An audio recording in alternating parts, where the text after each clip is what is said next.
keluarga kadang-kadang dia tekan anak-anak. Kadang-kadang anak-anak jadi pressure lah kan. Dia tak boleh nak ni. Jadi dia tu tak boleh, ni tak boleh. Jadi dia macam memberontak lah.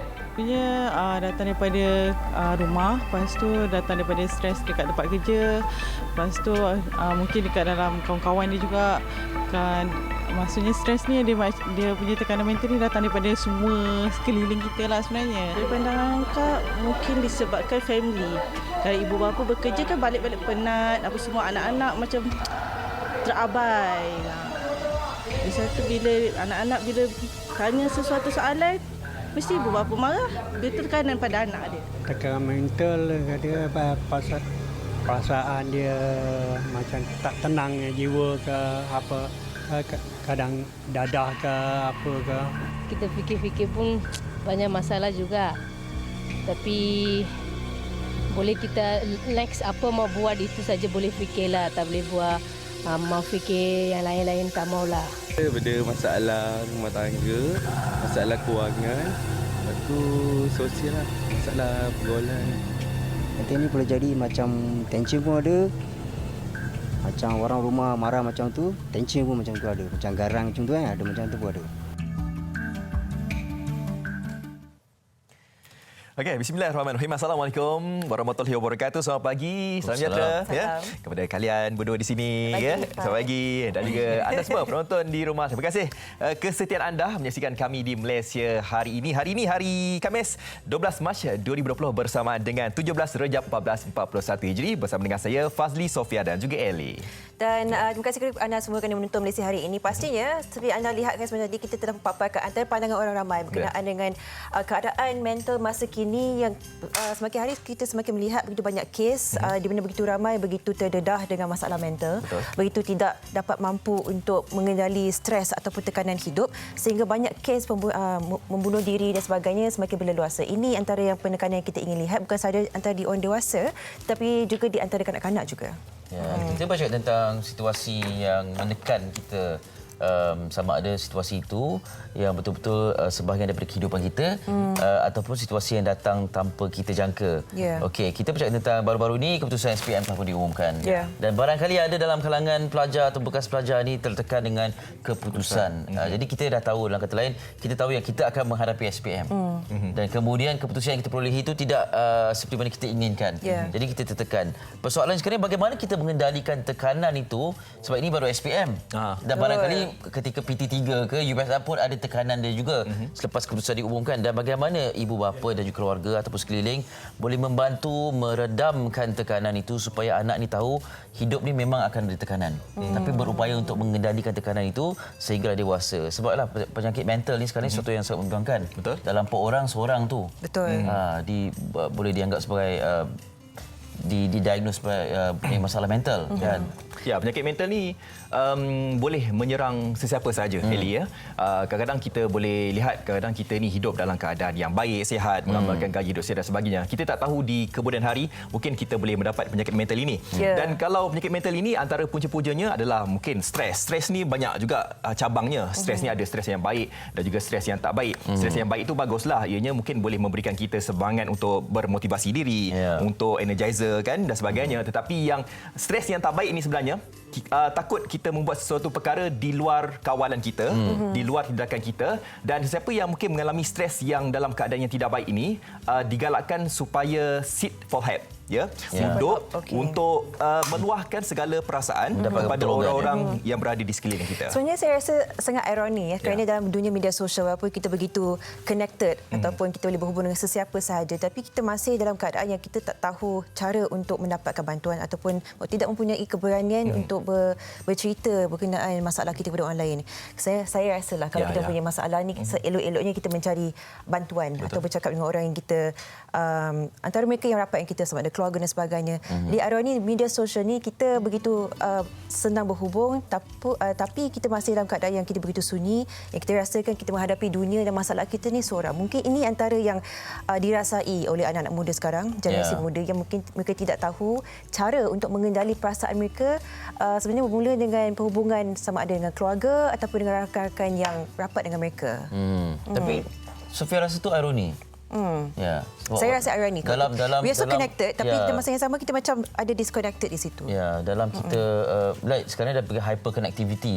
Ya, apa saja yang kita buat dan kita ingin kongsikan, satu dunia boleh tahu sebenarnya kan. Ya. Tapi dalam perkongsian maklumat itu ada perkara yang kita tidak kongsikan. Ya, sebab kita barangkali ada yang kita perasan ataupun tidak. Media sosial ni adalah dunia untuk kita mengetengahkan yang sisi terbaik kita saja. Ya. Betul. Siapa nak tunjuk sisi yang tak elok siapa kita kat media siapa sosial? yang nak berkongsi masalah kepada umum, saya ada Memang masalah tak ada. tekanan mental, memang tidak. Jadi malah selfie pun kita akan ambil 2-3 kali dan kita akan pilih yang terbaik untuk kita muat naik. Betul. Kan? Maknanya kita akan sentiasa memberikan yang terbaik untuk tatapan umum di alam maya ni, dan itu yang sebenarnya antara yang menyebabkan tekanan kepada orang lain. Sebab orang tengok kenapa dia terlalu flawless sampai kita pun nak jadi flawless, jadi kita tertekan. Sama lah seperti ibu bapa yang anak mereka mempunyai keputusan cemerlang, siap ambil gambar sijil dan letakkan. Jadi anak-anak yang tidak mempunyai keputusan cemerlang, apa mereka rasa? Satu bebanan. Jadi itu kata perkara ini harus diperhatikan oleh semua pihak, sama ada pihak yang cemerlang yang tidak mempunyai tekanan itu ataupun pihak yang berhadapan dengan situasi macam ini. Betul. Saya suka yang awak sebutkan sebenarnya tadi, sebab kalau dilihat pada masa kini, keputusan yang hebat tu dikira ataupun dilihat sebagai biasa, tapi keputusan yang biasa itu dilihat sebagai corot kerana sebuah tekanan ataupun orang kata competition. Secara kompetitifnya kita meletakkan anak kita dalam situasi yang memberikan tekanan kepada mereka secara jangka masa panjang. Kerana kalau biasa-biasa saja tak boleh diterima, kita kena cemerlang saja. Sebab kita akan sentiasa tunjuk berapa A. Sebab ada yang mengatakan siapa dapat B, orang macam kalau dalam perlumbaan, orang yang dapat nombor 2 dipanggil the first loser. Champions number 1, number 2 is the first loser. Bukan first runner up dah. Itu nak sedap. Yalah, itu yang sedapnya. Patutnya kita anggap begitu. Tapi kalau semua tayang A, anak-anak yang dapat B macam mana? Betul. Itu akan menimbulkan tekanan. Jadi bagaimana kita nak mengendalikan situasi macam ni? Kita tak boleh menuduh ibu bapa yang anak mereka cemerlang, sebab anak mereka dah memang cemerlang dan mereka nak berkongsi kegembiraan itu. Tapi yang tak cemerlang ni ataupun secara relatifnya kurang cemerlang, bagaimana mereka nak mengendalikan situasi ini? Betul. Apa yang kita takutkan itu dah dia tekanan-tekanan yang dialami oleh anak-anak kita sebenarnya kan, untuk mengejar kecemerlangan yang ditunjukkan oleh adik-beradik yang lain. Dan tekanan mental ini sebenarnya saya boleh kategorikan ianya mungkin sebagai seperti macam kita sakit yang lain, penyakit yang lain, contohnya macam diabetes, kencemasan dan sebagainya. Sebab apa? Sebab kalau kita tidak rawat perkara ini, tekanan ini akan menjadi lebih besar lagi. Lebih besar lagi. Jadi kita harus rawat perkara ini. Dan apa yang saya baca, antara simptom-simptom kita berada dalam keadaan tekanan, kita berada dalam pola yang lain dalam kehidupan kita. Contohnya kita yang biasanya kalau kita kurang makan, kita terlebih makan. Kalau kita pola tidur pun berlainan juga. Kadang-kadang kita terlebih tidur, kurang tidur dan sebagainya. Itu merupakan antara simptom-simptom kalau kita mengalami tekanan perasaan. Itulah. Okey, kita akan bincang lebih lanjut terutamanya tekanan dalam kalangan anak-anak lah bersama dengan tamu kita. Tapi kita nak redakan sikit tekanan perbincangan ini dengan meninjau apa yang terbuat di dada-dada Akbar. Okey. Siapa nak mula dulu? Fadli silakan. Saya sukan. Okey. Jadi biasa sukan buka belakang sekali. Baik, buka hadapan berita harian membawakan Kabinet mula kerja, satu gambar yang cukup menarik. Ini barisan kabinet yang cukup besar, penuh meja ni. Okey, selepas ataupun kurang 24 jam selepas majlis mengangkat sumpah jawatan, Kabinet dalam mesyuarat pertama semalam membuat beberapa keputusan penting bagi menangani isu dan masalah yang mendepani negara. Ini satu headline yang sangat cantik, gambarnya dalam berita harian. Antara disebutkan di muka hadapan ini adalah penubuhan Majlis Tindakan Ekonomi tangani cabaran keadaan ekonomi semasa, dengan kejatuhan nilai ringgit, dengan COVID-nya, dengan harga minyak merudum dan sebagainya. Kemudian Kementerian Kewangan diarah kaji bentang semula pakej rangsangan ekonomi 2020 untuk mengenangani situasi ekonomi ini. Kemudian penubuhan Sekretariat Bersama selesai masalah kos hidup kumpulan B40. Dan semua kementerian diarah ke muka cadangan tawaran baharu untuk rakyat Malaysia. Dan satu lagi adalah pelancaran tabung khas COVID-19 sebagai bantuan kepada individu terjejas. Anda boleh baca lanjutan di buku surat 2 dan 3 dan banyak lagi perkongsian dalam berita harian ini. Dan suka saya nak kongsikan juga peruntukan 20 bilion ringgit untuk pakej rangsangan ekonomi 2020 diumumkan pada 27 Februari lalu. Jadi direncanakan bagaimana penggunaan peruntukan 20 bilion ringgit ini. Kita doakan semoga tugas dilakukan Betul. dapat dilakukan sebaik-baiknya oleh barisan kabinet baharu ini di bawah pimpinan Tan Sri Muhyiddin Yassin. Ya, pastinya kita akan melihat begitu banyak perubahan yang terbaru yang semoga boleh memajukan lagi negara kita ke arah yang lebih baik. Ya. Saya akan teruskan di News Straits Times ini berkenaan dengan perkembangan terkini COVID-19 atau COVID-19. Cases surge. Malaysia records first sporadic case. Economic stimulus package to be reviewed. People from Iran, Italy and South Korea barred from Malaysia. Dan kita ingin bacakan sedikit lanjutan di halaman yang ke-7. Ini menyatakan antara kes sporadik pertama di Malaysia, dikatakan di sini, patient did not have travel history to affected countries or close contact with infected person. Malaysia confirmed its first sporadic case of COVID-19 yesterday, signaling the first time the coronavirus was detected in an isolated and random manner in the community. So a sporadic case means the infected person did not have a travel history to the affected countries or contact with an infected person. Ini dikatakan sini adalah antara kes yang melihatkan bahawa COVID-19 ini adalah kes yang secara asasnya memberi kesan kepada mereka yang tidak pernah pun ke negara-negara yang terjejas dengan COVID-19. Dan juga dapat perkongsian di sini di mana Malaysia yesterday recorded 20 new cases of COVID-19, bringing the tally to 149. Out of the 149, 22 of them were detected among persons under the investigation and 124 from close contacts. Dengan kes-kes baru yang kita baru lihat pencatatan yang semakin meningkat ini, antara mereka adalah mereka yang memang rapat secara awalnya dengan mereka yang telah pun terjejas dengan COVID-19.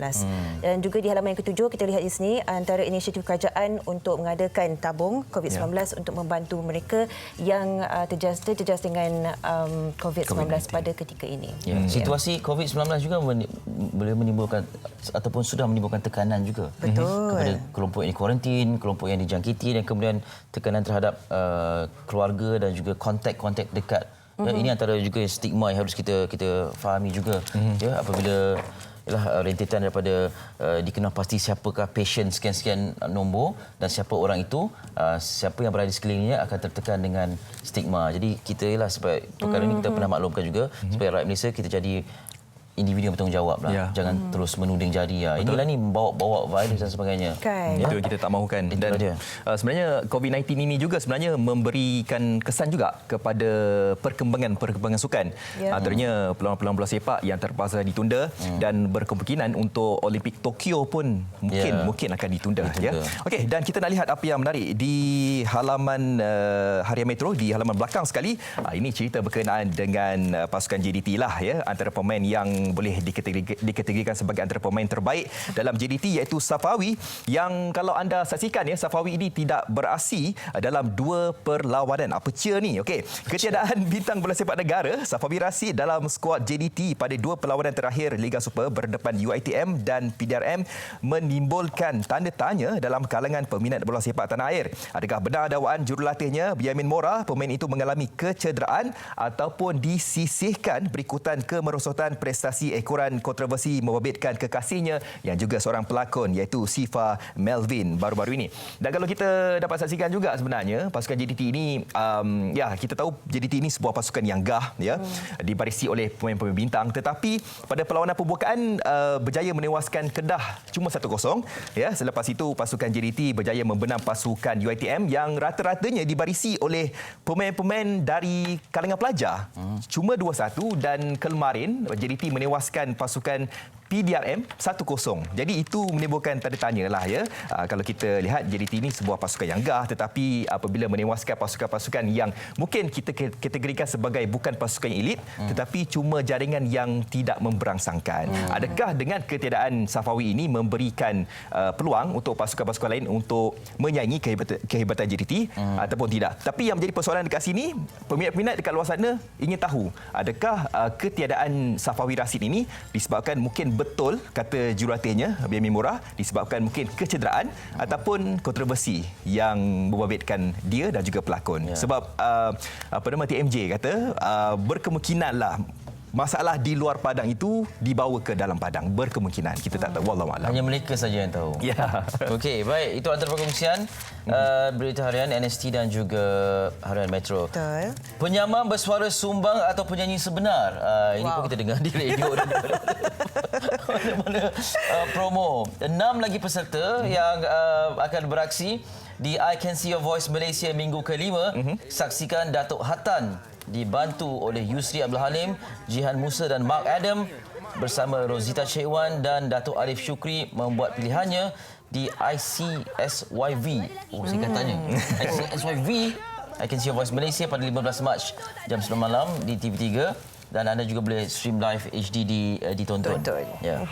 Jangan percaya apa yang anda lihat. Saya suka sebenarnya itu. Itu boleh dipraktikkan yang segala apa yang kita lakukan.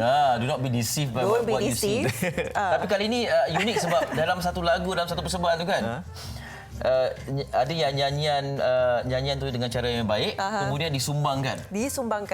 Dalam lagu tu sendiri. Jadi kita tahu ini suara yang sumbang ni suara orang yang asalnya ke ataupun suara suara yang sengaja disumbangkan sebab orang ni penyamar ni adalah penyanyi sebenar. Tapi penyamar di dalam program ini sebenarnya memang mereka memainkan peranan yang begitu penting sekali. Kalau lihat daripada segi pemakaian, keterampilan, kita rasa macam dia ni boleh nyanyi ni kan dari segi pakaian dan sebagainya. Tetapi apabila dikeluarkan suara kan. Tapi apa yang saya dengar mungkin ada di antara mereka ni yang datang, kadang-kadang mereka ni boleh menyanyi tapi mereka saja je cakap macam mereka tak boleh menyanyi. Kan. Mereka simpanlah bakat mereka tu mungkinlah. Dan kadang-kadang kita rasa kita telahan kita betul. Dan kita yakin rupanya salah. Okey, nantikan 9 malam 15 Mac ni. Semakin lama semakin banyak misterinya kan. Tapi apa pun kita ingin perkenalkan bagi bingkisan yang seterusnya. Ini berkenaan dengan kerjasama buku sajak Puteri Balkis yang pada masa kini akan diusahakan untuk diedarkan lebih luas lagi di seluruh Malaysia. Mari saksikan.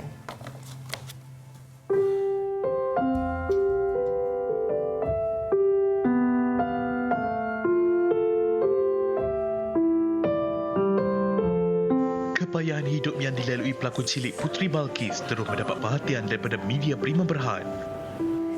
Baru-baru ini, media Prima telah mengaturkan pertemuan di antara Puteri Balkis dan ibunya, Nur Ashikin Muhammad Aziz, dengan syarikat penerbitan dan pengedaran buku terkenal, MPH. Pertemuan yang berlangsung di Ibu Pejabat Syarikat berkenaan bertujuan mencari jalan bagaimana buku yang dihasilkan Puteri Balkis boleh dipasarkan di semua rangkaian kedai buku di seluruh negara. Turut serta dalam pertemuan ini beberapa petugas daripada Jabatan Komunikasi Korporat Media Prima Berhad.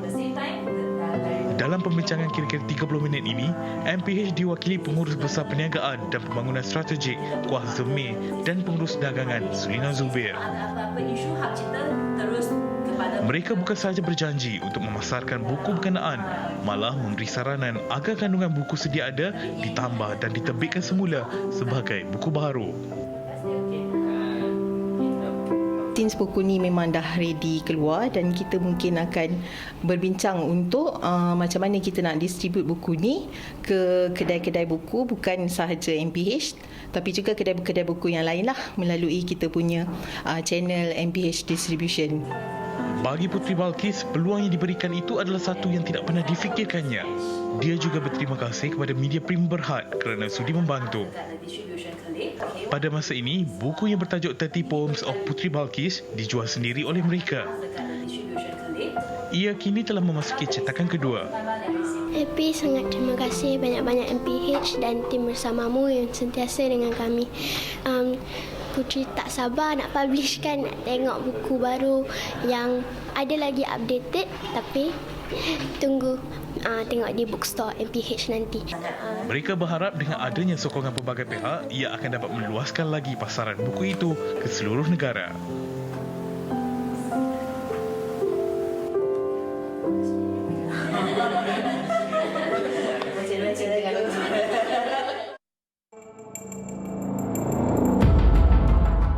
Beberapa kajian komprehensif seperti kajian kesihatan dan mobiliti kebangsaan NHMS dilaksanakan untuk meninjau fenomena kesihatan mental rakyat khusus pada segmen populasi tertentu. Tinjauan NHMS 2018 mendapati kira-kira 29% dewasa di negara ini mengalami gangguan mental. Tambahan lagi dianggarkan 12% kanak-kanak dan remaja turut mengalaminya. Prihatin orang sekeliling dengan mendengar rintihan individu yang berhadapan tekanan membantu mereka daripada membuat keputusan luar dugaan termasuk cubaan membunuh diri. Menurut pakar Sekretariat Pusat Perubatan Universiti Melaya PPUM, Profesor Madya Dr. Muhammad Mohsin Ahmad Zahari, langkah pertama yang perlu diambil adalah mendengar luahan mereka dengan sabar.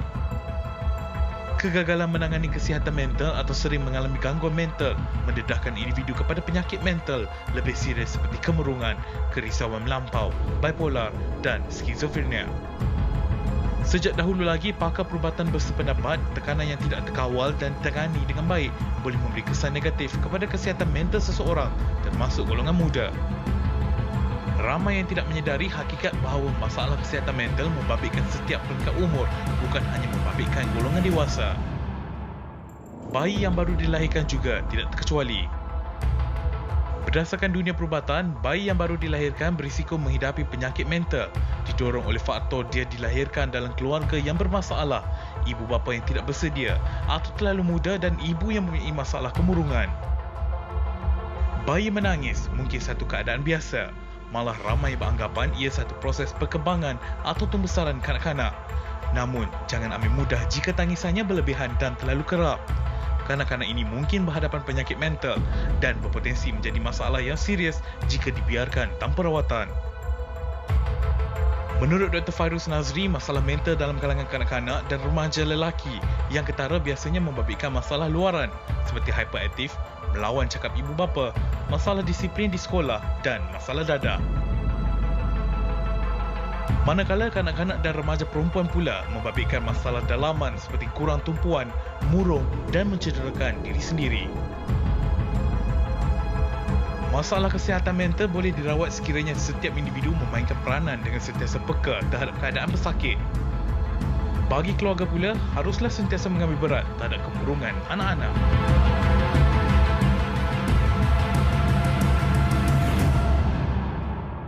Membimbangkan sebenarnya adalah berdasarkan statistik semuda usia 5 tahun atau 6 tahun dah boleh mula ada orang kata apa, simptom mempunyai masalah sakit jiwa dan mental. Ini yang menjadi penekanan kita bagi topik hari ini.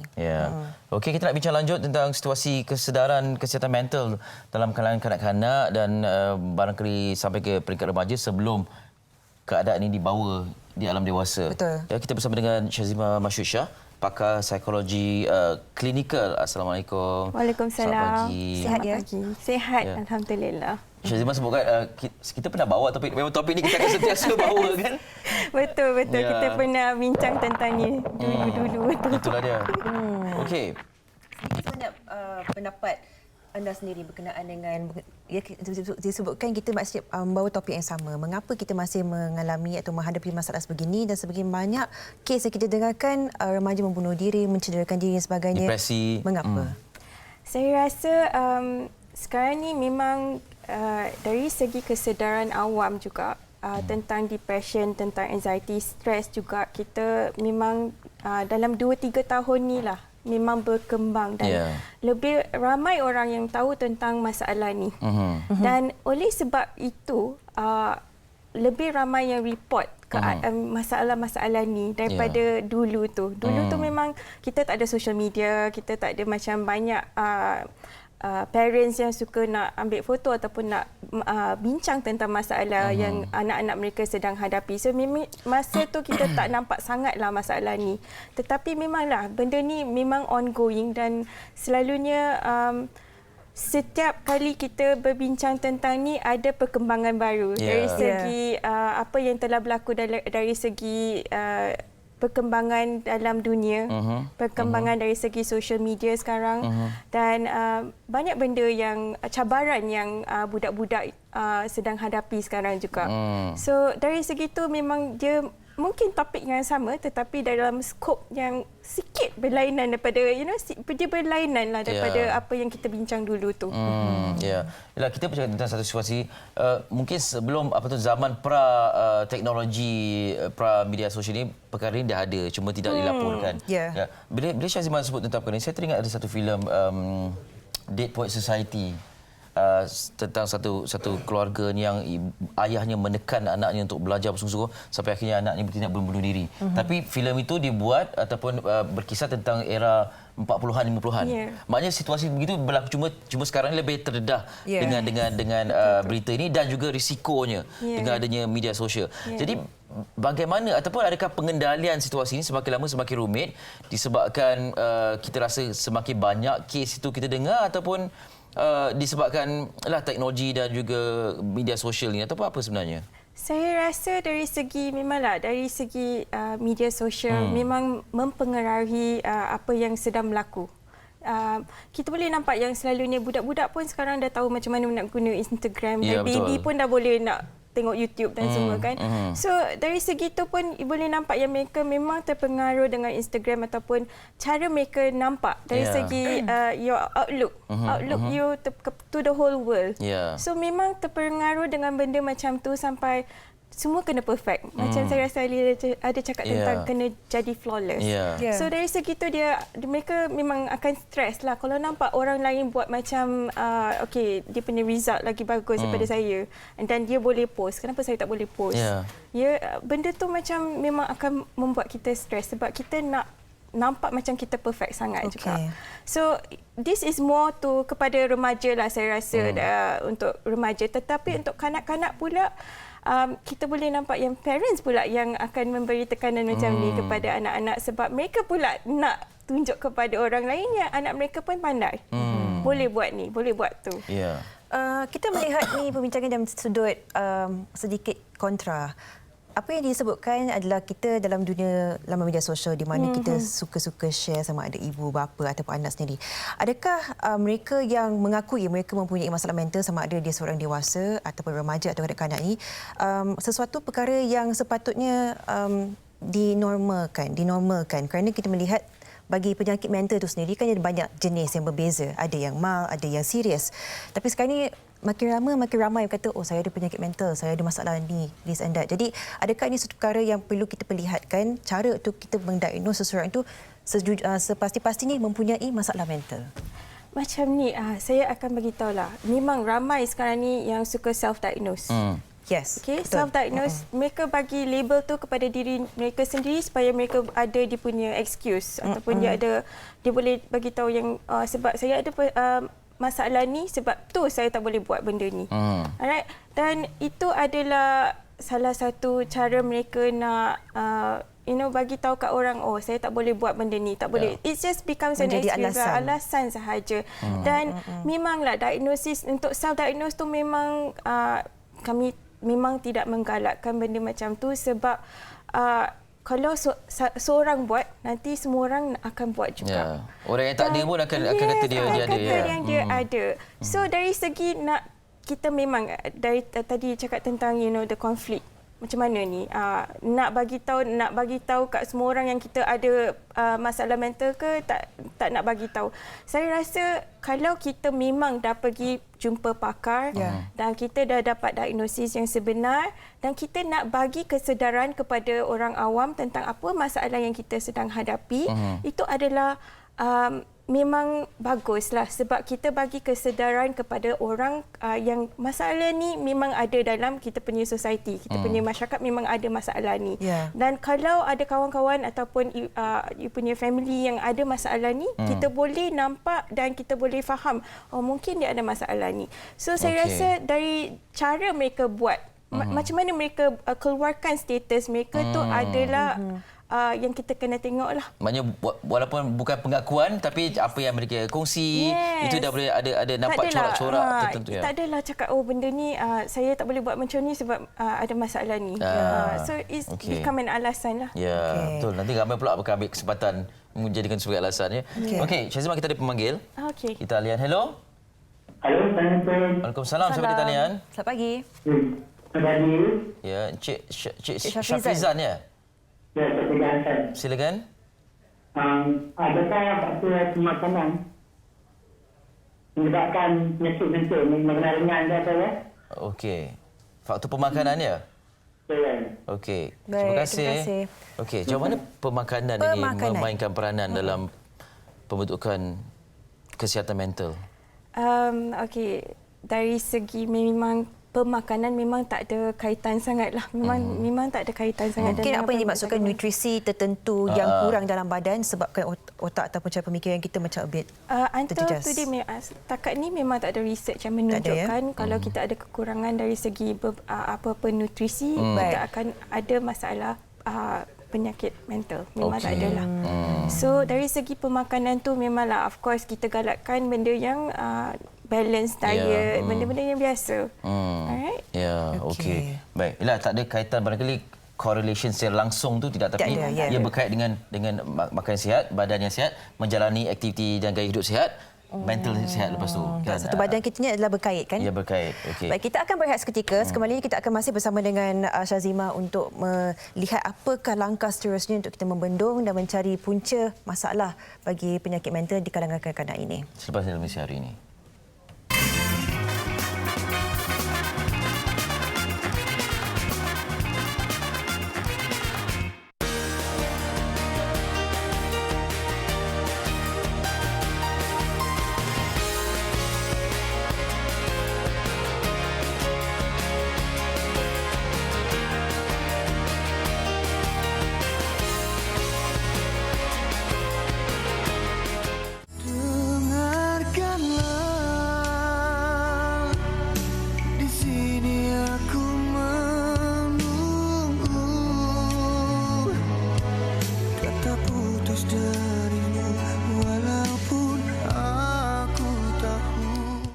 Okey, itu antara yang menarik dalam Malaysia hari ini dan kita masih berbincang tentang kesedaran kesihatan mental dalam kalangan anak-anak kita.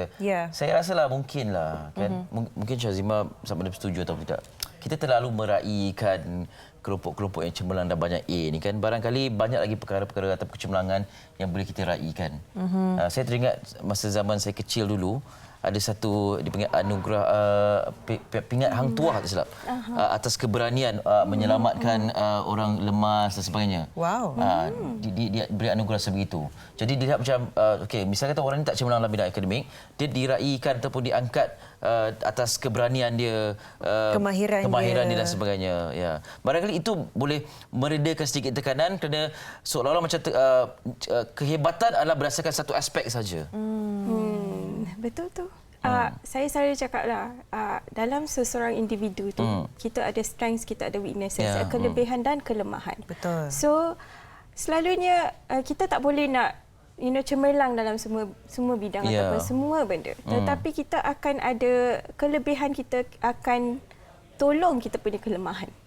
And that is what makes a person lah. Kan? Individu tu jadi macam tu sebab dia macam tu. So kita tak boleh nak cakap seorang tu tak pandai sebab dia punya akademik teruk. Tidak semestinya. Kita bila kita measure IQ, kita tengok IQ seseorang tu tidak bermaksud dia adalah semata-mata dari segi akademik sahaja. Ya, ada orang dia tak pandai belajar tetapi ataupun dia tak pandai dari segi akademik tetapi dia punya bakat dalam menyanyi ataupun nak melukis. Tapi lebih you boleh nampak yang they have that talent. Dia ada talent macam tu. Kan? So macam cakap, dah ada things yang kita boleh meraihkan daripada lebih daripada apa yang kita cakap akademik saja. Baik, sebab saya teringat sebenarnya sebab sebelum ni saya pernah menemu ramah seorang remaja berusia 18 tahun yang memang bertahun-tahun cuba untuk membunuh diri dan sekarang ni baru dalam proses yang lebih baik. Kira dah tak ada perasaan itu terlalu banyak lah. Dan bila saya tanyakan dia, cara keluarga dia mengendali masalah, dia yang bermasalah tu dalam beberapa tahun tu adalah sangat sukar bagi dia. Kerana antara yang dilemparkan kepada pelajar ataupun remaja tu adalah awak ni tak ada pegangan agama, awak ni cepat pecah lah, awak ni... Jadi semua ini dilemparkan terhadap anak tersebut. Adakah terdapatnya cara yang lebih baik untuk kita santuni remaja ini yang memang tahu mereka mempunyai masalah dan ingin mendapatkan bantuan kita? Kita sebagai ibu bapa, apa yang perlu kita lakukan? Okey, dari segi kalau kita dah cakap tentang depression ataupun kemurungan, memang kita nak cara mengendalikannya adalah lain daripada budak yang ada masalah stres sahaja. Depression tu maksudnya memang dari segi you already know yang dia ada masalah yang lagi teruk and kita perlukan management yang lagi structured dengan cara semua orang kena bagi dia sokongan.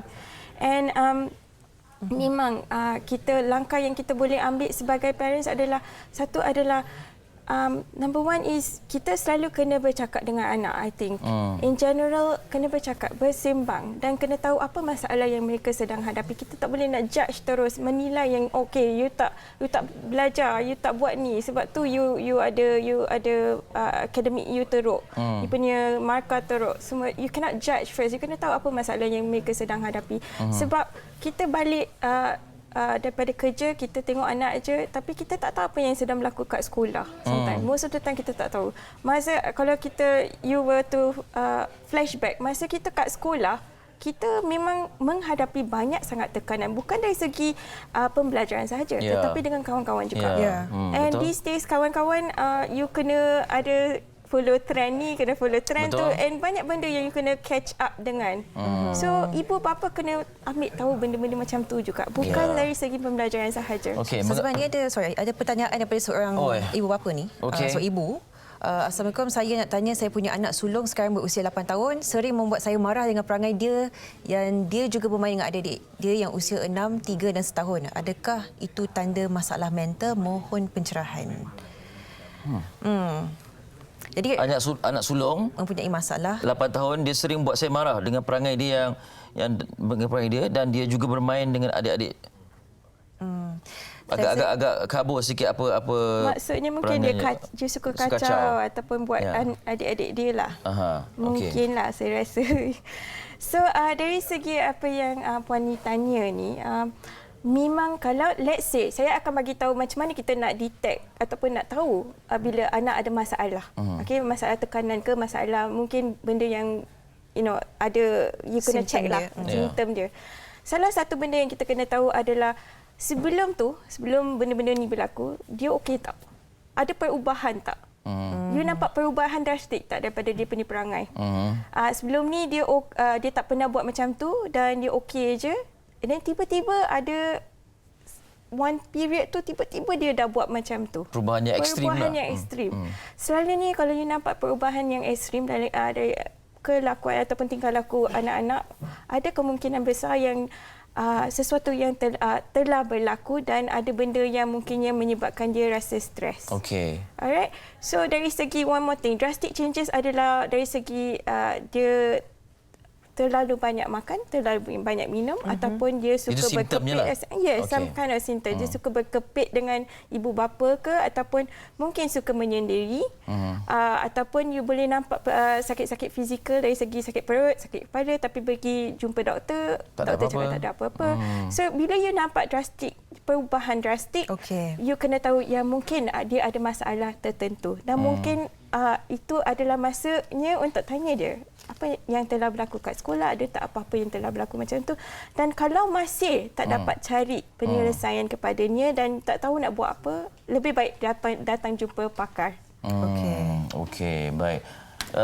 Seperti biasa, ada lagi perbincangan seperti ini. Syazima, terima kasih banyak-banyak. Kita tangguh seketika sebab perkara ini akan terus ada perkembangan dan macam-macam lagi penemuan berkaitan dengan kesihatan mental, terutama dalam kanak-kanak ni. Saya suka Syazima sebutkan, bila nampak ada perubahan drastik itu, kena pasti apa yang mungkin berlaku di sekolah sebenarnya. Dan kena pasti juga apa tindakan anda yang kadang-kadang menyebabkan perubahan itu berlaku. Kadang-kadang cerita tentang anak jiran lah, anak saudara dan sebagainya kan. Itu juga boleh menyebabkan anak berubah. Kita mencerminkan kelakuan kita juga. Ya, betul. Dan sebaik-baiknya tapi kita melihat ada perubahan atau tidak daripada awalnya, sebaik-baiknya kita mempunyai komunikasi yang lebih baik dengan anak-anak kita supaya mereka tak perlu atau kita tak perlu menghadapi segala masalah ini bila kita mempunyai komunikasi yang lebih mantap. Terima kasih sekali lagi diucapkan. Semoga datang balik kita akan bincangkan lebih lanjut lagi. Kita jemput lagi ya. InsyaAllah. Syazima Masyud Shah, pakar psikologi klinikal. Kita nak berehat seketika. Lepas ni nak cerita tentang sepingkisan. Bingkisan dulu. Ada bingkisan dulu. Anak penjual kuih dan pisang goreng. Namun masih pelajar cemerlang SPM 2019. Katanya adik-beradik ni semua hebat-hebat. Itulah. Mari saksikan.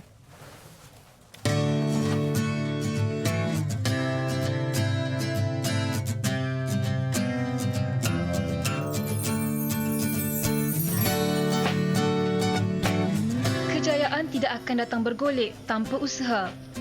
Menjadi lumrah setiap ibu bapa mahukan yang terbaik daripada anak-anak mereka. Adam Ibrahim Muhammad Yusof atau mesra disapa Adam menjadi calon tunggal di Sekolah Menengah Kebangsaan Seri Pantai Kuala Lumpur setelah berjaya memperoleh keputusan 9A dalam Sijil Pelajaran Malaysia 2019.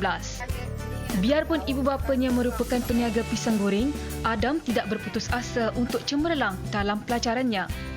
Pertama kita kena usaha, lepas tu kita kena fokus dalam kelas. Jadi dua tu je lah saya buat, tak ada benda lain. Fokus, tak faham, tanya. Jadi kalau macam biologi kan, saya kena banyak menghafal lah. Macam fizik, kena banyak bertanya. Kalau kimia, menghafal dan bertanya. Biasanya kalau dekat hari sekolah, saya habiskan semua kerja-kerja kat sekolah. Lepas tu bawa balik rumah, tolong mak macam tu. Bagi Zabedah Kerod, ibu kepada 8 orang anak ini sentiasa memberikan sokongan moral dan mengutamakan pendidikan untuk anak-anaknya. Dia kat rumah dia tak banyak cakap. Dia diam je. Dia tak suka orang banyak cakap. Dia nak sekali je kalau adik, silakan. Ya, baik gitu. Dia tak ada pernah, memang dia tak pernah melawan. Kalau suruh dia pun kemas sekali. Sampai siap dia.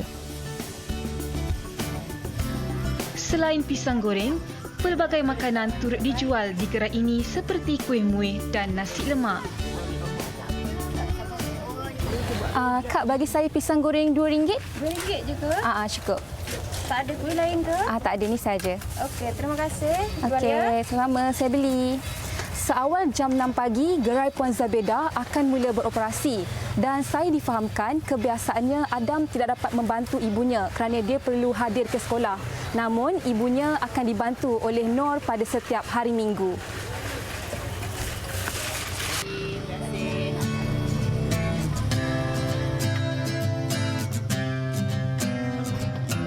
Saya selalunya tidur lewat sebab saya nak tolong mak saya prepare barang untuk esok berniaga kan. Waktu cuti pula, sebab waktu cuti mak saya dia tak berniaga, jadi ada free time banyak. Jadi saya duduk rumah, saya study. Walaupun sering membantu ibu bapanya berniaga, anak bongsu daripada 8 beradik ini sentiasa komited dalam pelajaran. Kebijaksanaannya menguruskan masa menjadi tunjang utama prestasinya meningkat. Saya ni anak bongsu kan, last saya tak ada lagi yang lain. Dia nak sangat saya jadi doktor, jadi saya teringin juga nak tunaikan dia punya permintaan. Jadi memang rasa nak tunaikan lah. InsyaAllah satu hari nanti saya nak jadi pakar perubatan. Tiada yang mustahil, Adam membuktikan kesusahan bukan penghalang untuk berjaya. Kejayaan Adam ini menjadi pemangkin semangat dan inspirasi buat setiap pelajar dalam mencapai cita-cita mereka.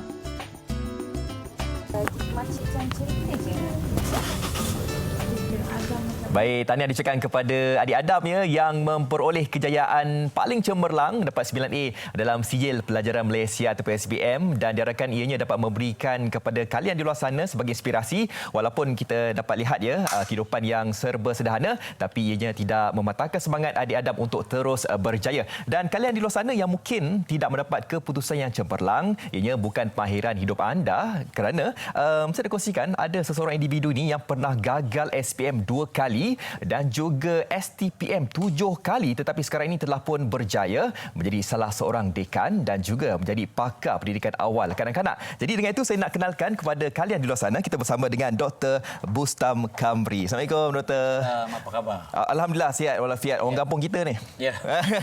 Umur. Okey, kalau kita lihat ya Dr. Bustam, kalau datang dekat MHI ni memang warna ceria kan. Warna ceria ini dapat memberikan kesan yang positif, impact kepada mereka di luar sana. Semangat. Okey, permulaannya tadi saya dah kongsikan kegagalan itu SPM 2 kali. STPM 7 kali. Jadi mungkin boleh kongsikan pengalaman itu yang mungkin boleh memberikan inspirasi kepada mereka di luar sana sekiranya mereka gagal dalam peperiksaan, bukan bermakna itu bukan pairan hidup mereka. Hanya orang yang gagal boleh bercerita perasaan orang yang gagal. Jadi bila dapat keputusan gagal tu, dia orang bertanya, Bustam, macam mana keputusan? Tak tulis kira okey, tapi balik rumah dan bermuasabah diri. Sebab di kala itu kita tidak banyak college. Betul. Jadi kita kena baiki keputusan SPM dengan tujuan untuk mengambil STPM. Sebab minta ITM pun tak layak kan. Jadi kita kena buat. Jadi selepas itu saya terpaksa ambil peperiksaan STP. Sebab dulu tidak ada IPTS, hanya IPTA saja, UKM, UPM dan UTM. Jadi itulah satu cara untuk masuk ke universiti. Betul. Jadi kali pertama gagal, kali kedua gagal. Ya. Saya percaya bahawa setiap impian perlu dengan keyakinan diri. Jadi untuk mencapai impian itu, kita kena berani mencuba. Sebab ada peribahasa, gagal sekali bukan gagal selama-lamanya. Tetapi nak menempuh kegagalan tu Cik Fadli. Apa pemangkin semangat untuk meneruskan kejayaan tu? Lepas kadang ada di antara kita yang mungkin dah gagal, kita rasa macam give up. Okey, tapi ini sampai 7 kali ni. Tak, saya percaya masa di Johor kan ada sekolah agama. Kita kena yakin qada dan qadar. Kita kena cuba berkali-kali.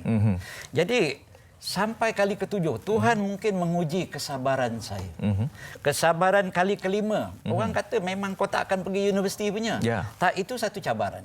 Mungkin keluarga, mungkin kawan-kawan. Dan ramai kawan-kawan itu nakkan jadi macam dia.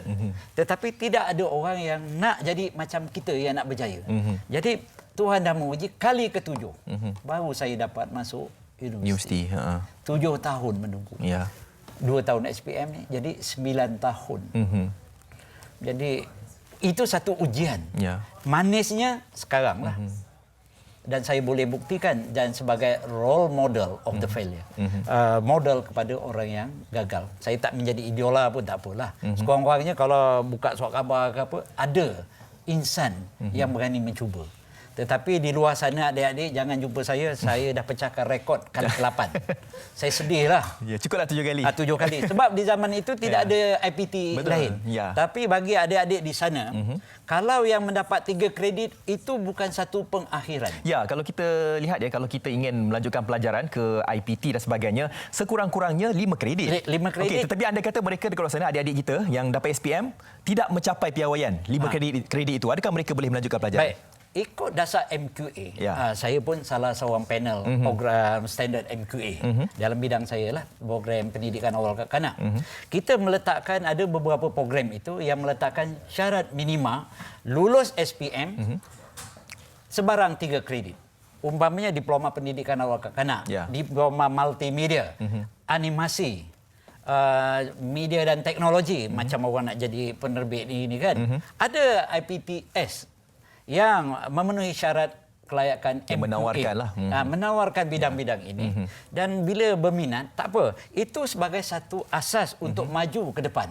Betul. Jadi apabila 3 kredit, mana-mana 3 kredit, ini adik saya nak beritahu, kita kena ada strategi untuk masuk IPTA. Sebab MQA mensyaratkan apabila ada diploma yang diiktiraf oleh MQA, dia boleh melanjutkan ke IPTA. Jadi itu sebagai landasan awal. Jadi biar kita orang kata kita lemah, tapi kita ada strategi. Betul. Jadi cara nak maju ke depan, itulah yang saya lakukan. Ya, ada di antara mereka yang mana mungkin tidak memahami erti kata MQA tadi. Ya, mungkin mereka give up terus. Mereka mungkin tidak masuk ke IPTA sebab apa? Sebab mereka tidak dapat kredit yang cukup. Tetapi itu apa yang Dr. katakan tadi bukan halangan sebagai salah satu jalan untuk kita masuk ke IPTA. Tetapi saya nak tanya juga kepada doktor, kadang-kadang ada orang yang berjaya dalam pelajaran, anda kata mereka gagal, mereka give up dan sebagainya. Tetapi ada di antara kita yang mungkin nak memperoleh kejayaan itu memerlukan seseorang untuk support. Dan juga memerlukan seseorang untuk ada sebagai sumber inspirasi. Macam doktor sendiri melihat kepada kegagalan itu, adakah mungkin disebabkan pengaruh ibu bapa itu menyebabkan ingin meneruskan kejayaan-kejayaan seterusnya? Ibu bapa satu hal. Dia kenalah ibu bapa yang memahami, bukan yang mendesak. Jadi yang kedua, dulu saya rajin tengok Sesame Street. Watak boneka itu. Dan jadilah pemain boneka. Kemudian saya ada prinsip. Sebab saya fikir diri saya ini orang kreatif. Orang kreatif berfikiran lain daripada orang lain. Jadilah pelumba lari di lapan balapan, berlumba seorang diri. Kalah menang sendiri untuk mencapai cita-cita. Dan harapan saya nak jadi orang yang terbaik dalam bidang saya sendiri. Kalau orang ramai-ramai ambil bidang ini, saya seorang ambil ini. Sebab kita kaji kekuatan diri kita. Ini walaupun kita dapat 3 kredit, layak untuk memohon mana-mana program yang menetapkan lulus SPM dan syarat 3 kredit oleh MQA itu tadi. Tapi kena pastikan apa yang kita minat dan apa kekuatan diri kita. Saya gagal matematik. Saya gagal sains. Baik. Bahasa Inggeris pun tak bagus. Tapi walaupun bahasa Inggeris tak bagus, saya difahamkan doktor telah pun melanjutkan pelajaran ke Amerika Syarikat. Ya, tapi kena usaha. Ya. Gigih membaca dalam bahasa Inggeris akhbar itu kan, dan rajin tengok kamus, dan jangan malu bercakap. Salah bunyi pun tak apa, belasah saja. Ya, yang paling penting jangan malu. Betul, jangan malu, dan kita kena praktikkan. Apabila kita dah baca akhbar dan sebagainya, kita harus belajar bercakap dan jangan malu. Kalau salah itu biasa, standard. Kita boleh betulkan yang biasa. Betul. Biasakan yang betul. Jadi kita buat sesuatu untuk kebaikan diri dan jangan hirau dengan orang lain. Dan jangan sesekali tengok orang lain. Bezakan kekuatan diri kita. Lihat itu apa yang ada dalam diri kita. Kemudian kita ambil bidang yang kita suka dan kita ada kekuatan. Jangan sesekali ambil bidang yang bukan ada kekuatan. Itu pesanan saya pada adik-adik di luar sana. Sekiranya ada masalah, bolehlah WhatsApp, jangan dalam telefon. 019-214-8797 ataupun tengok saya punya nama di Facebook apa, bertanya. Saya memang memahami orang yang dapat 3 kredit, dia rasa itulah pengakhiran bagi dia. Baik doktor, selain daripada mereka boleh WhatsApp dan sebagainya, kan tadi dah bagi nombor, mungkin doktor ada mewujudkan beberapa modul untuk mereka membina lebih kejayaan di luar sana. Bagaimana? Saya, kalaulah ibu bapa nak meletakkan modul pada diri kanak-kanak, kadang-kadang kita terpengaruh pada modul.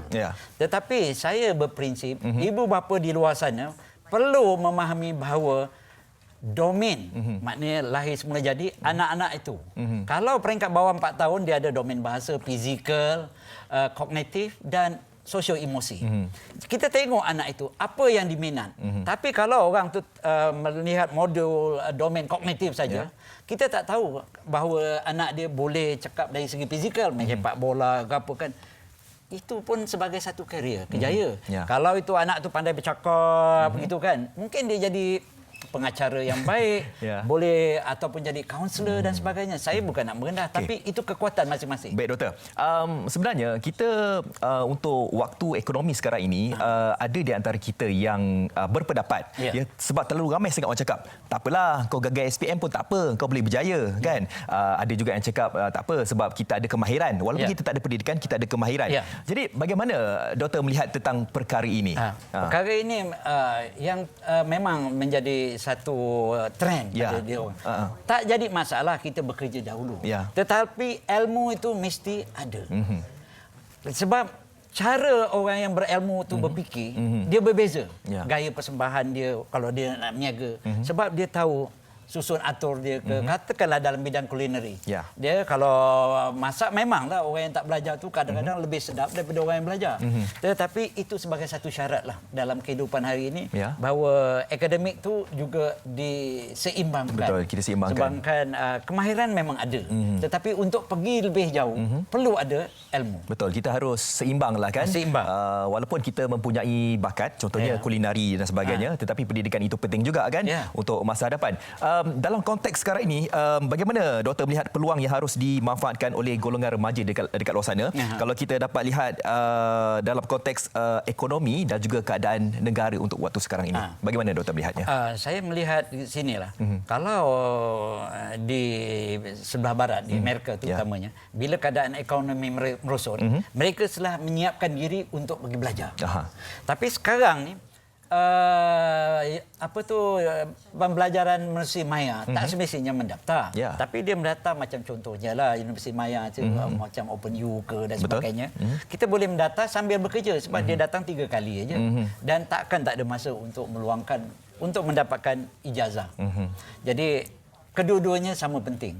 Tetapi jika ada kemahiran itu boleh dibawa untuk pengecualian kredit. Itu sudah biasa. Dan MQA pun telah menyasarkan pada pengalaman kerja itu boleh dinilai. Jadi tidak ada masalah kalau orang tu minat dalam perbengkelan. Sekarang pun ada SKM.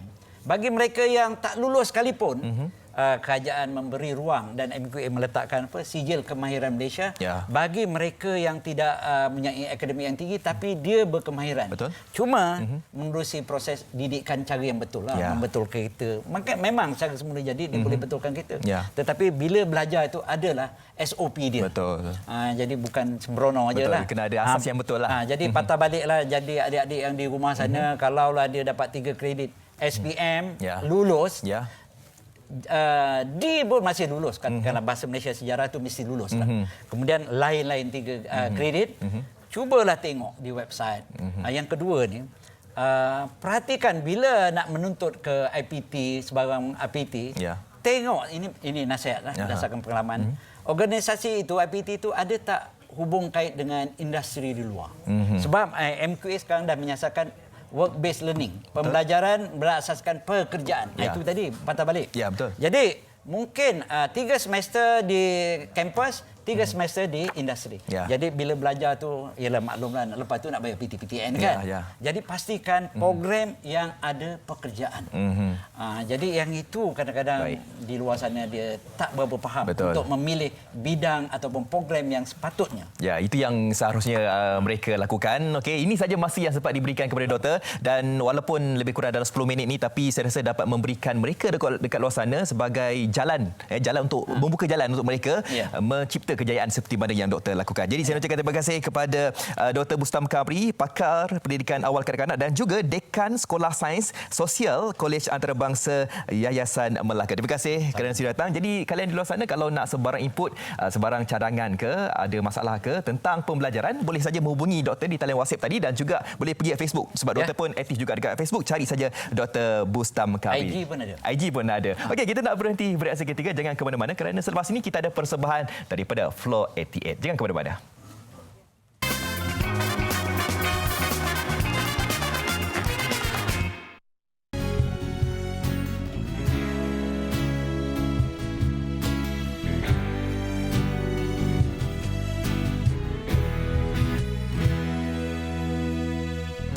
Panjang kisah yang kita kerap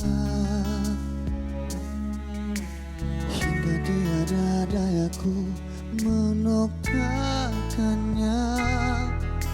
Sungguh aku tak pernah mengenal lelah untuk mencintaimu. Dengarkanlah, di sini aku menunggu kata putus darimu, walaupun aku tahu kau telah pergi jauh.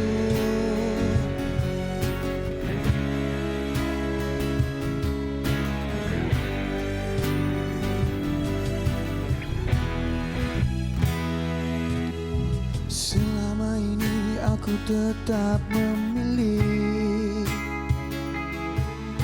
untuk kekal setia membahagiakanmu, tapi kini kau tinggalkan hanyalah secebis harapan. Sakitnya jiwaku sengsara, dengarkanlah, di sini aku menunggu kata putus darimu, walaupun aku tahu kau telah pergi jauh. Andai takdir ingin memisahkan, rela ku serah seluruh jiwa biar sampai masa ku menutup mata.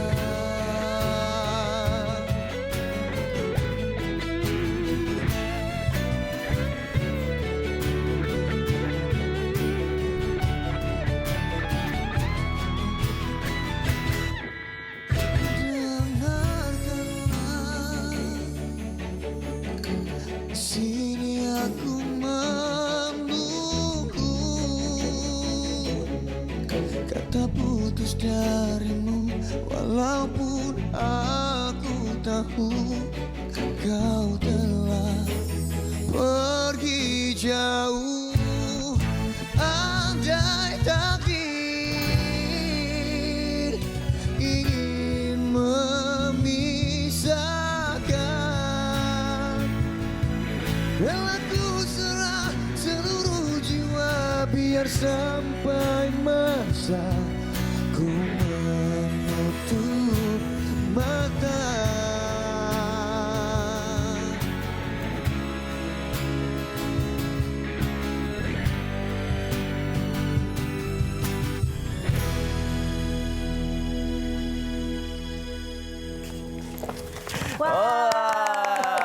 Okey, Assalamualaikum. Hai. Selamat pagi.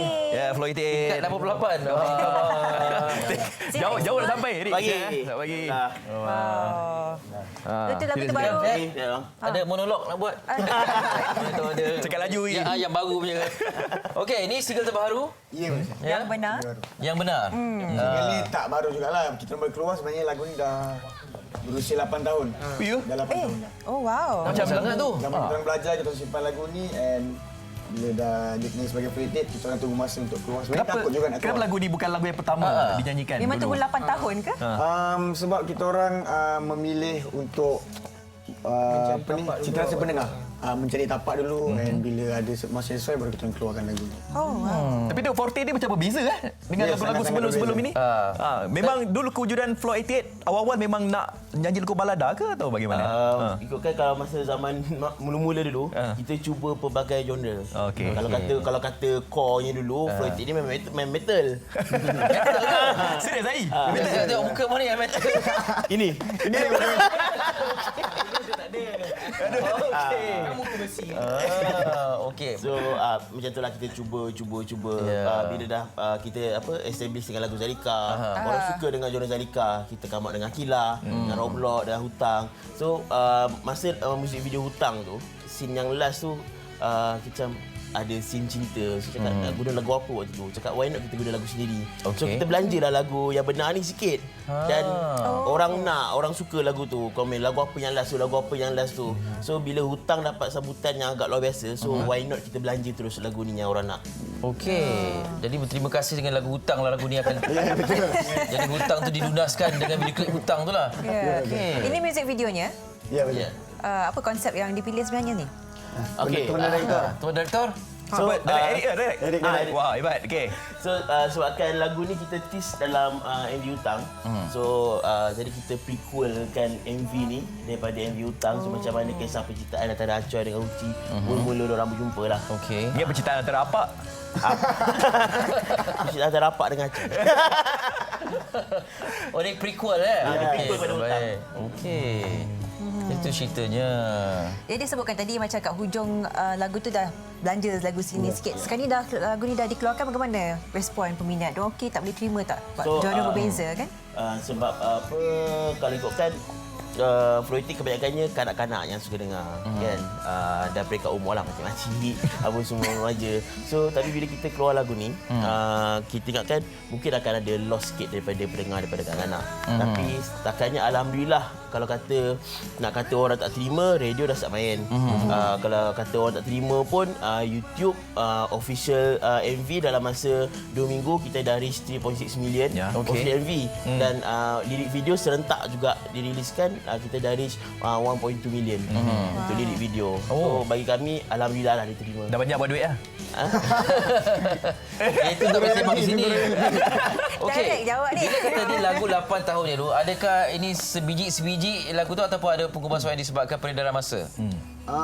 Lirik ada ubah sikit dengan arrangement. Sebenarnya lagu ni panjang lagi, ada solo part apa semua, tapi untuk diterima ramai kita orang compactkan benda tu.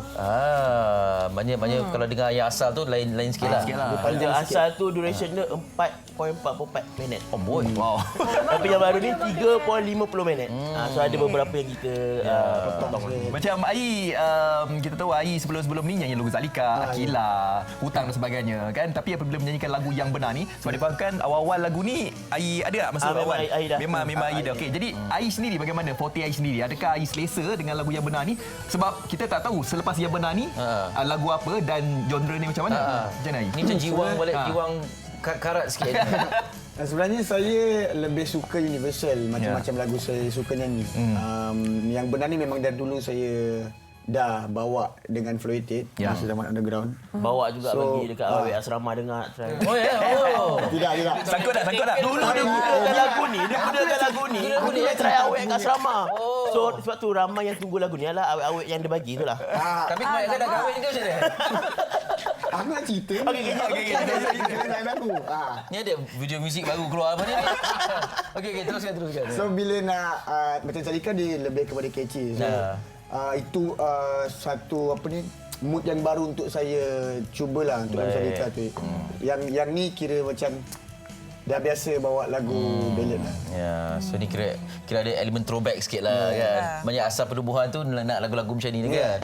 Lepas ni macam mana? Green light untuk adakan lebih banyak lagu ballad ke macam mana? Sebab dah rasa sini macam okey, orang pun suka, minat. Ballad kita orang memang dah ada dalam simpanan and insya-Allah tahun ni kita orang akan keluarkan album. Wow. Dan dalam album tu kita orang akan masukkan lagu-lagu yang di mana dulu kita orang dah record, kita orang rearrange balik and dalam tu. Ada dalam 3 lagu ballad. Adakah lagu baru dalam album ni dinyanyikan juga oleh penyanyi yang sama-sama, penyanyi baru tu, yang Floated? Okey, Eric. Kita kan panjang cerita. Ramai yang salah faham. Sebenarnya Farid bukan penyanyi baru Floated. Okey, masa kita mencari Farid tu sebab Ai dalam keadaan yang tak sihat. Tapi kita dah lock banyak job untuk kita cancelkan tak profesional lah.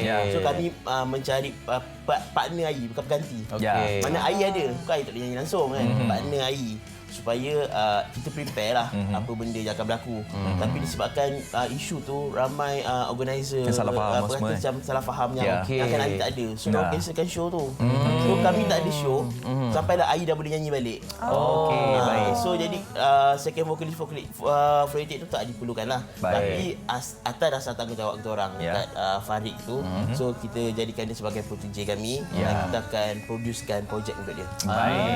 Okey. So Ai dah sihat? Saya dah sihat. Okey semua. Banyak sangat job itu. Kan back to back. Jaga kesihatan Ai. Minum air secukupnya ya. Jaga kesihatan. Dia bukan tak cukup rehat, dia tak cukup dengan nasihat. Dengar lah. Biasalah bila semua abang-abang ke sini, saya boleh adik. Sebelum Abang Eric bagi monolog 3 minit dah stop. Kan? Lebih baik dengar. Apa pun selamat kembali dah. Kita seronok dengan single terbaru ni yang walaupun tak baru tapi segar lah daripada Floated ya. Terima kasih banyak-banyak, all the best kepada kalian. Semoga sihat semuanya. Ambil job yang banyak lagi. Ambil job yang banyak. Tapi sekarang ni paling sihat Eric lah kita tengok. Tak, dia kena sebagai yang kata pemantau pegawai lain kan. Malam tadi saya futsal 8 biji saya skor. 8 biji. Walaupun saya skor kan, tapi saya terskor kan 8 biji. Oh okey. Skor dah kata ni bolos lah. Okey, kita baik seketika lepasnya keluar. Kita makan pula, kita nak perkenalkan menu masakan daging salai. Itik salai pun ada kan? Itik pun ada? Semua jenis salai dia kata. Lepas ini mesti.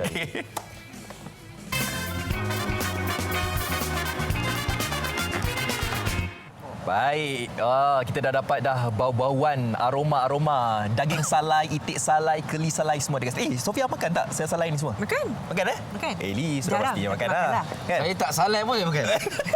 Apatah lagi di salai. Okey. Ya. Ini bukan daging salai je, itik salai ada, ikan salai ada. Kita perkenalkan mereka berdua yang akan perkenalkan menu ini. Nur Hizami Nurmadi, pengurus pemasaran, dan juga Zamani Iskandar Zakaria sebagai ketua tukang masak, head chef. Ini memang bertanjak ni memang image di kedai. Okey, kita cerita sikit Okey, Tanjak ni dendam tak sudah nama dia. Dia sinonim dengan Negeri Sembilan punya Tanjak. Okey, so kami bawa sekali makanan tradisi dan image yang tradisi, mungkin separuh je kot. Okey, kalau kita lihat masakan-masakan dari Negeri Sembilan ni memang dah sinonim dengan daging salai, masak lemak, masak lemak cili api. Okey, tapi yang membezakan aroma masakan daging salai restoran kalian berdua ni apa dia? Okey, alhamdulillah, terima kasih saya ucapkan kepada semua. Okey, first apa yang bezanya salai kami menggunakan teknik dapur sabak salai warisan nenek moyang dulu-dulu. Dapur apa? Sabak Salai. Untuk Sabak Salai. Okey, dia dapur dia ni dapur Sabak. Okey, orang Negeri Sembilan yang panggil nak salai produk salai macam daging, itik, ayam kampung, puyuh ataupun ikan senilang. Dia ada jenis dapur yang dibuat pada batu bata ataupun dapur bertanah. Oh, dapur tanah. Okey, tradisionalnya. Tak pakai dapur-dapur bercin, tak pakai lah. Ini untuk masak lah. Lagi satu dia menggunakan kayu-kayu api daripada pokok rambutan, manggis, gansat. Dia akan mengeluarkan aroma yang masuk dalam produk salai itu. Itu yang membezakan bau salai. Bila makan tu rasanya Masya Allah. Promosi bagus ni. Saya pun tak sabar nak cuba. Mungkin kalau kita kekangkan masa sikit. Kita cuba mulakan masak. Okey, tanpa masa kita hari ni kita ada 2 masakan yang istimewanya di restoran Zaini Salai House. Resepi nenek moyang dulu-dulu. So kita akan masak daging salai, masak lemak cili api dan itik salai masak rendang. Oh, masak rendang. Bersama dengan daun maman. Itu yang maman. So okey, silakan. Silakan chef. Okey, mula-mula. Okey, kita boleh ni ya. Standby air. Okey, mula-mula kita masukkan air. Daging ni kita dah kecupkan lah. Kecupkan. Kecupkan ni maksudnya direbuskan. Okey.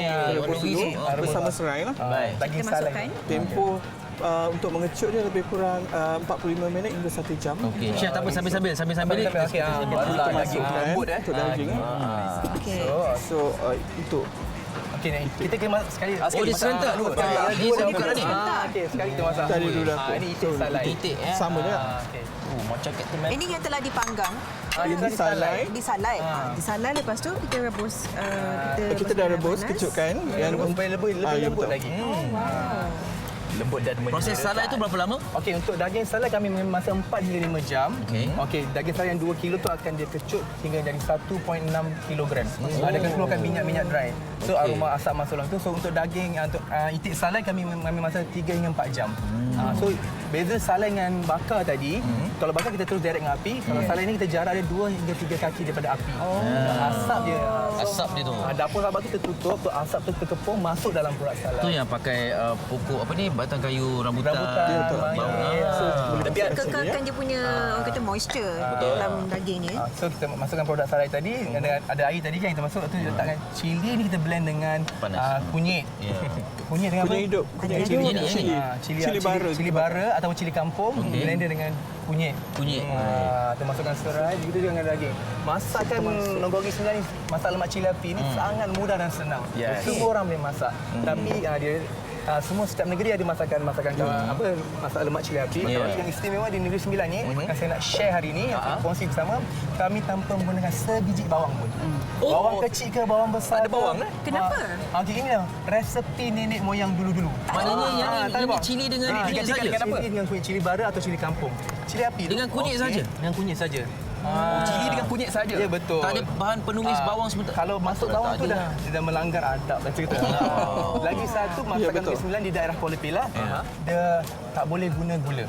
Pantang larang. Pantang guna bawang dengan gula ni pantang.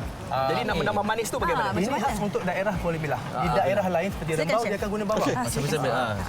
Okey, garam secukup rasa. Dia punya petua lah. So masukkan garam supaya dia tak pecah minyak lah. Kunyit. Kunyit serbuk sebab kita ada kunyit fresh. Dia dah ada kunyit ni. Tapi kita nak colour. Warna saja. So direct terus boleh masuk. Masukkan santan pekat. Jadi mana dapatkan rasa manis dia tu? Manis tu daripada produk salai tu sendiri. Produk salai tu sendiri. Dan aroma dia tu. Tapi macam saya tak berapa gemar salai ni kan. Tak berapa gemar? Bukan, tak habis cakap lagi Duduk tepi. Tak, bukan. Tak berapa gemar salai ni. Kalau misal kata kalau kita makan tu dia ada bau-bauan, rasa-rasa yang macam ada asap-asap. Smoke. Itu yang kita tak nak. Tapi apabila Zami cakap tadi tu ianya lain daripada yang lain. Jadi ianya boleh menambahkan minat lah untuk kita nak rasa resepi ni. Oh, tak suka rasa asap-asap tu? Tak, dia salai.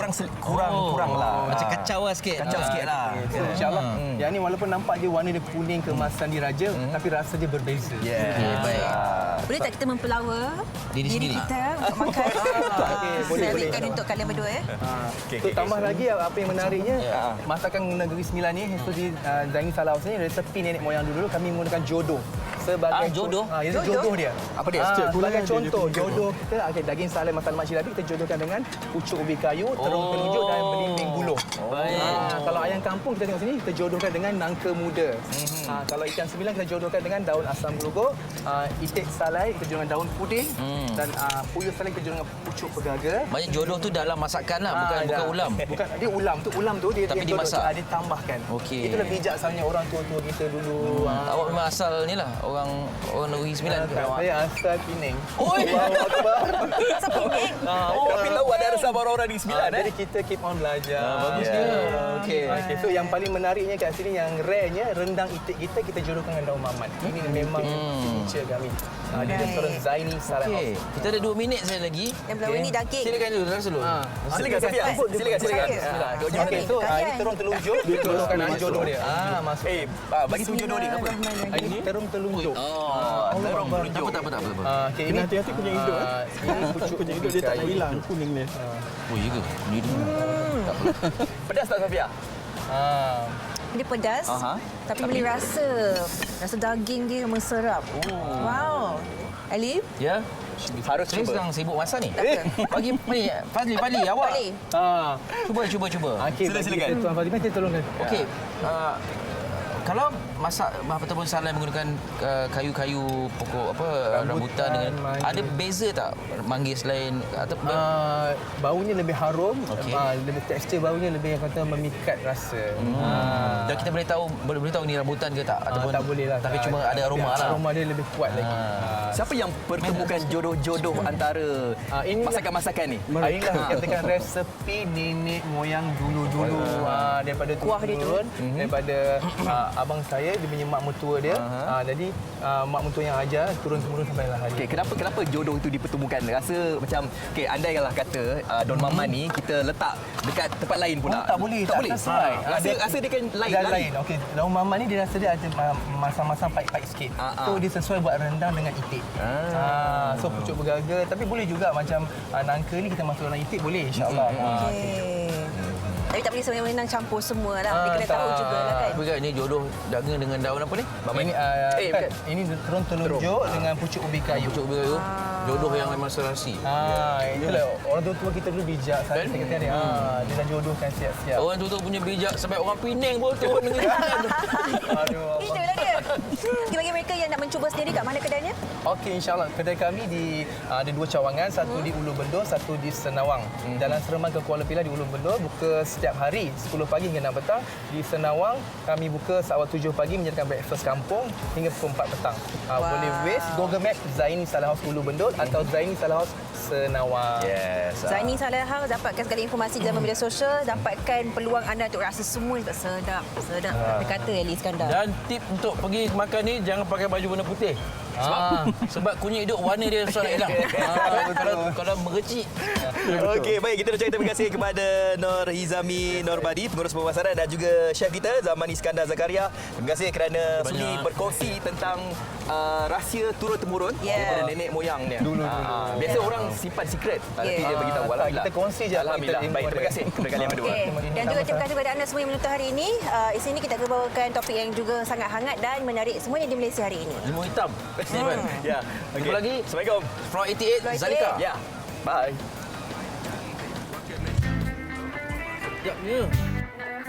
Ya. Rasa. Okey.